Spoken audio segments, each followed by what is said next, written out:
Mesdames et messieurs, merci de votre fidélité. Alors, l'Europe veut consolider sa coopération avec l'Afrique. Europe-Afrique, c'est 4e sommet, lien fragile. Comment consolider cette relation face à la Chine, la Russie et les États-Unis? RFI qui annonce, et Lambert Mende, porte-parole du gouvernement de la RDC, contre-attaque. L'offensive contre les FDLR en RDC serait au point mort. Pourtant, le gouvernement de la RDC et la MONUSCO s'y affairent pour mettre fin à ces groupes rebelles à l'est de la RDC. On en parle dans Ça fait débat, ces sujets, bien sûr, et tant d'autres. Bienvenue à vous, Samuel Monga, vous êtes internationaliste. Bienvenue. Merci.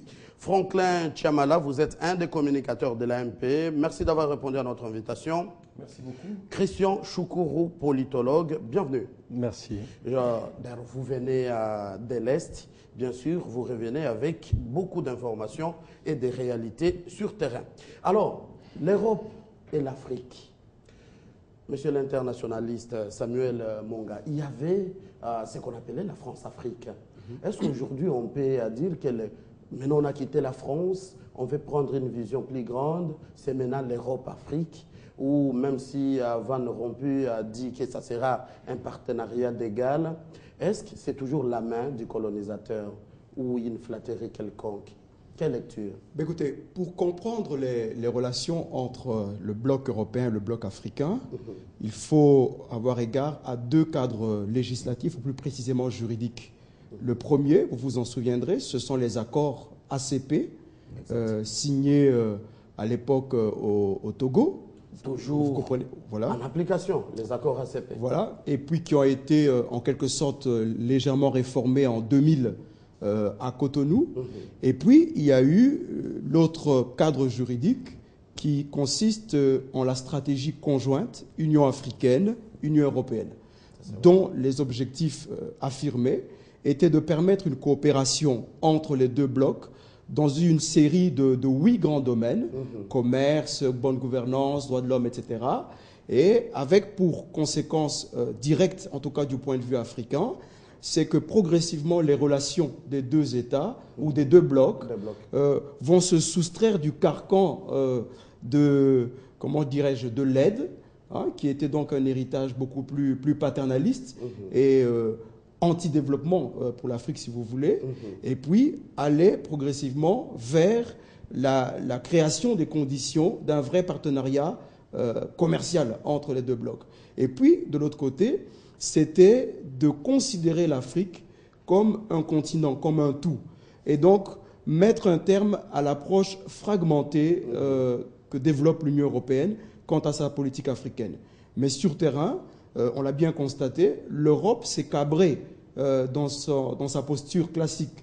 C'est-à-dire qu'elle garde son approche fragmentée, parce qu'en fait, elle se trouve inscrite dans une schizophrénie, dans un schéma schizophrénique. Soit elle décide d'abandonner son schéma classique, son ancien schéma, et donc de perdre en fait les marchés qu'elle tente de sécuriser, notamment en tout ce qui concerne les matières premières, les ressources naturelles, etc. Soit alors elle décide de rentrer dans la logique du donnant-donnant, et là, les pays émergents ont pu s'adonner qu'elles-mêmes. Les gens qui nous suivent à la maison, face à la récession, est-ce que l'Europe a encore à donner à l'Afrique? Vous savez, la crise que traverse l'Europe ne peut pas occulter d'autres chiffres qui semblent plaider dans le sens d'un renforcement des relations entre les deux blocs. Je rappelle qu'entre 2007 et 2012, on évalue plus ou moins à 12 milliards le montant de fonds transférés de l'Europe vers l'Afrique. Et puis, en ce qui concerne les exportations et les importations entre les deux continents, il y a accroissement de près de 50%. Donc, de ce point de vue-là, il y a un changement. Ça, d'accord. On va revenir à vous tout à l'heure. Évidemment, ce n'est pas suffisant, parce que ce que requiert l'Afrique, c'est beaucoup plus important que cela. D'accord, Samuel, vous êtes internationaliste. Alors, Franklin Tchamala, vous êtes un acteur vraiment proche du pouvoir, vous êtes un des communicateurs de l'AMP. Beaucoup de chefs d'État ont boycotté à ces sommets, dont les Sud-Africains, pour des raisons, une liste sélective des chefs d'État. Même le président Joseph Kabila n'y a pas pris part. Il a été représenté. Première question, boycott. Quel est l'état des relations entre l'Union européenne et la RDC, selon vous? Merci beaucoup Mathieu Kamango. Je pense que l'état des relations entre l'Union européenne et la RDC, notre pays, est au beau fixe. Pour preuve, notre pays... C'est en 2011 qu'ils sont montés au créneau contre les élections de 2011. Ce n'était qu'une conjoncture encore que s'agissant des élections de 2011, leur déclaration était claire. Il y a eu des problèmes, mais des problèmes qui n'étaient pas de nature à changer l'ordre d'arrivée des candidats aux élections. Mais aujourd'hui, ça a changé. Je ne sais pas si ça a changé. Ça n'engage que vous. Nous parlons développement. D'accord. On parle développement et s'agissant de ces sommets, vous l'avez dit. Une autre question très importante. Oui. Le président Kabila a été représenté. Boycott ou quelle raison? Non, il était représenté et ça, c'est légal. C'est légal et c'est du respect vis-à-vis de partenaires lorsque on ne se sent pas à même de représenter son pays personnellement. Personnellement, les chefs de l'État étaient en droit de se faire représenter par un ministre ou deux ou trois, et pour les cas d'espèce, il y avait toute une délégation de membres du gouvernement. Mais non, s'agissant de la conférence elle-même, en quoi elle était intéressante pour nous? D'abord la thématique. Il s'agissait de réfléchir sur investir dans les populations, sur leur prospérité et sur la construction de la paix. Exact. Alors, les participants à ces sommets, les chefs d'État, les chefs de gouvernement, les présidents de la Commission de l'Union africaine, les présidents de l'UA, les présidents de la Commission européenne. De l'Union européenne, ça c'est vrai. Ont passé toutes ces questions au peigne fin, s'agissant des questions liées au développement de la population. Ils ont réitéré leur engagement. Qu'en est-il de ces engagements? Ces engagements ont été rendus à l'occasion du sommet, je crois, de Lisbonne en 2007, exact. Et répétés à l'occasion de celui qui s'est tenu à Tripoli en 2010. Exact. Il s'agit de rappeler que ici, les pays du bloc européen et ceux d'Afrique se sont engagés à mettre en œuvre un partenariat d'égal à égal, fondé sur des valeurs communes, des valeurs de démocratie, de la promotion des droits humains, de la promotion de l'état des droits, de la promotion du droit au développement qui est requis pour les populations. Ce ne sont pas des anciennes thématiques très classiques. L'Afrique a des besoins réels, des milliards pour son développement. Et l'Europe qui les ramène encore à la sécurité. Pourtant, beaucoup de pays dénoncent cette manœuvre bifacilisme de l'Europe. Non, parce qu'il n'y a pas de développement sans sécurité. Comment pouvez-vous construire une route ou investir dans la création des emplois s'il n'y a pas de sécurité? Voici pourquoi, chaque fois qu'on parle de développement, la question de sécurité s'agissant d'un continent comme l'Afrique, cette question s'invite au débat. Mais non, voilà. Le constat que les participants font, c'est que en Afrique, beaucoup de progrès sont faits sur le chapitre des droits humains, de la promotion des droits humains, de la démocratie, et de la construction des états des droits. Les droits humains qu'il faut scruter autrement, parce que les droits humains, c'est avec la déclaration du Premier ministre belge qui appelle au respect des gens, et quand il a parlé de l'homosexualité, beaucoup de chefs d'État ne sont pas d'accord. Oui, bon, tout ça est relatif. Tout ça est relatif tenant compte de nos cultures, de nos coutumes et de nos traditions. Mais non, voilà, on constate globalement que l'Afrique fait des progrès sur ce chapitre-là, mais que ce sont des progrès à consolider. Et même sur le plan de l'économie, on constate que l'Afrique, c'est un pôle de développement où une croissance affirmée a été notée durant ces 3 dernières années, alors que l'Europe est en crise. Bien que cette croissance soit une croissance non inclusive, on note quand même qu'il y a une croissance et que c'est une croissance qu'il faut inscrire dans la durée et pérenniser. Bon, on va revenir à vous parce que c'est une Afrique qui ne pèse pas 3% dans le commerce mondial face à l'Europe qui a autant de pourcents. On ne sait pas, la balance, c'est toujours une Afrique qui demande. Mais c'est une Afrique qui a été confinée dans un rôle, celui de pourvoyeur en ressources ou en matières premières et aux industries du Nord. Elle a été confinée dans ce rôle-là, mais là, elle veut s'en sortir.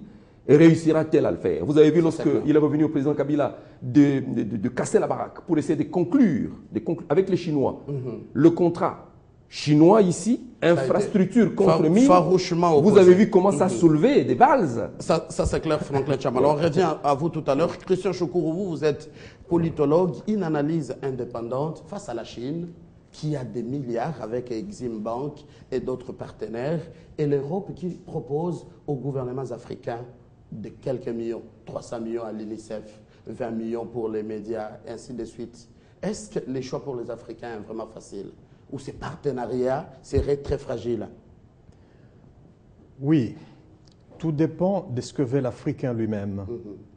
L'Africain veut-il vivre de paroles et abandonner ce qu'il a avec lui comme cheval de bataille? Donc, les développements de l'Afrique, il y a un choix à faire entre les deux. Et donc,